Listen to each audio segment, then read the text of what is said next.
Okay, now it's done. I didn't know I only need one extension cord like this because the other one just perfectly fit in here. So we got a new battery. Let me try.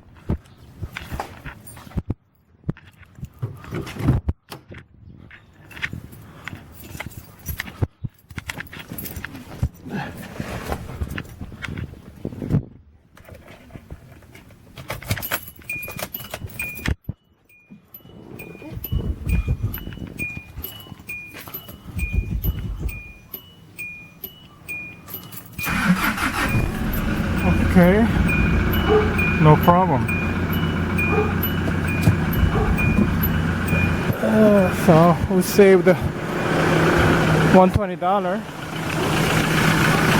Bring the battery, which we already have in the house.